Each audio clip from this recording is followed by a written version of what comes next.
Bonjour tout le monde. Je voulais seulement apporter quelques précisions par rapport au débat que vous aurez à faire dans la semaine du 15 juin. Donc, nous déterminerons l'ordre de présentation plus tard, peut-être une semaine avant la date des débats. Donc, juste vous rappeler un peu la marche à suivre. Premièrement, vous devez vous mettre en équipe de 4. Comme j'ai dit dans le courriel que je vous ai envoyé lundi, vous n'êtes pas obligé de choisir des élèves de votre groupe, mais il faut que ce soit mes élèves. Donc, vous pouvez choisir parmi les groupes 42, 43, 47 et 44. OK, donc premièrement, vous formez des équipes. Vous devez choisir un sujet qui va intéresser tout le monde, et vous devez choisir un sujet pour lequel il va pouvoir y avoir des gens qui vont être pour et des gens qui vont être contre. Donc, une fois que votre sujet est fait, vous formulez une thèse ou un sujet posé, et vous, une fois que le sujet posé est fait, du genre, devrait-on interdire l'avortement au Québec, vous séparez votre équipe en deux. Deux personnes vont dire oui, on devrait interdire, ça va être votre thèse, et deux autres personnes vont devoir répondre non, on ne devrait pas interdire l'avortement au Québec. Donc, une fois que c'est fait, vous allez faire une recherche sur le sujet. Donc, vous pouvez regarder dans des vidéos, évidemment sur Internet. Vous pouvez consulter des documentaires, par exemple. Je vais mettre en ligne des outils qui vont pouvoir vous aider. Vous pouvez, entre autres, là, vous aller chercher des livres numériques à la ville de Montréal, ou probablement à la ville de Mont-Royal aussi, si c'est là où vous habitez. À la grande bibliothèque aussi, si vous avez une carte. Donc, il y a plusieurs ressources là qui existent, même à distance, et même pour la consultation de livres. Très important, chaque équipe va devoir choisir un médiateur. Donc, c'est n'importe qui, un autre élève, qui va donner les droits de parole et qui va intervenir là, si jamais il se rend compte que le débat est trop cacophonique. Ça veut dire que tout le monde parle en même temps. Et là, la personne va devoir dire le nom. OK, ça, c'est à toi de parler. Et c'est elle qui va donner les droits de parole. Le débat va durer de 15 à 20 minutes. OK? Et si vous voulez voir un peu comment ça va fonctionner, donc les deux débatteurs qui sont pour, OK, il y a A et B. Donc, vous nous donnerez une lettre. Et ensuite, les débatteurs qui sont contre, donc ça va donner C et D. Et on va commencer donc par le débatteur A, qui va être contre ou pour, qui peu importe, là, qu'on commence par les pour ou les contre. Vous verrez ça entre vous.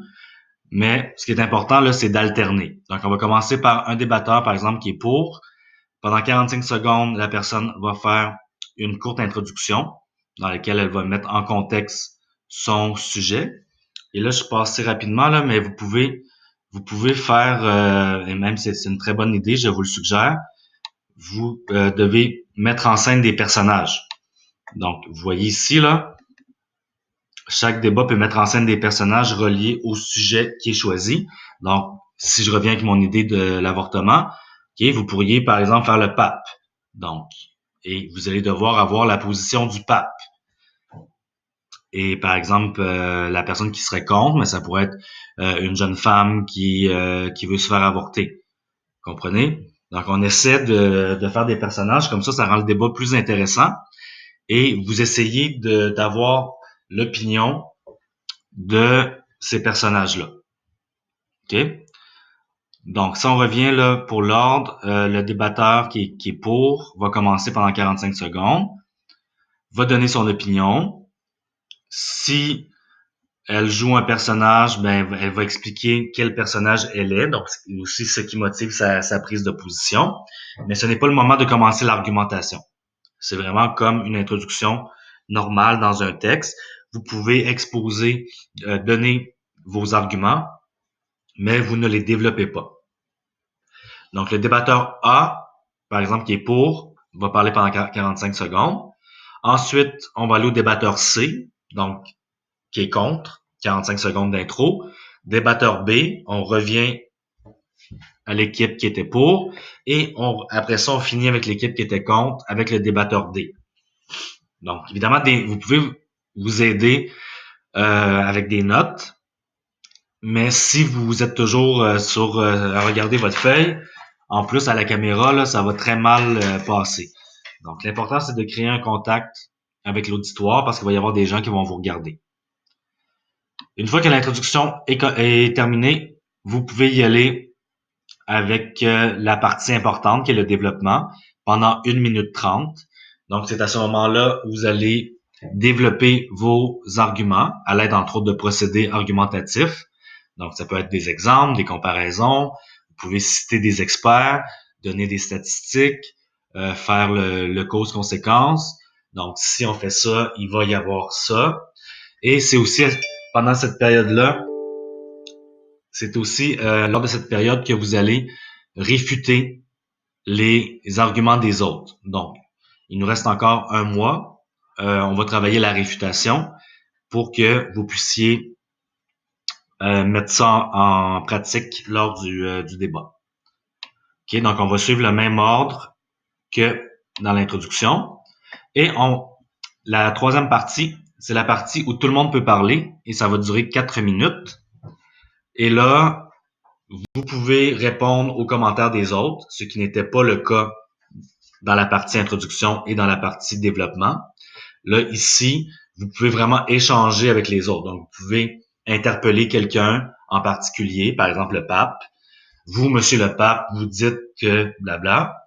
Et c'est là où le médiateur est très important parce que si c'est toujours le pape qui parle, mais là, il va falloir à un moment donné que le médiateur dise au pape qu'il doit écouter les autres. Parce que si vous prenez toute la place, ce n'est pas bon. Vous devez prendre votre place, mais pas toute la place. Parce que vous êtes 4 et les 4 doivent parler. Et c'est à ce moment que vous allez pouvoir répondre aux attaques des autres et continuer à exposer vos arguments. Finalement, une petite conclusion de 30 secondes. Donc, vous pouvez rappeler votre thèse rapidement. Après ça, et vos arguments. Et vous pouvez évidemment faire une ouverture qui marquera l'auditoire, finir avec une citation, par exemple, ou une question, ou donner les conséquences, ou des solutions. Donc, n'importe quoi, là, faire un souhait.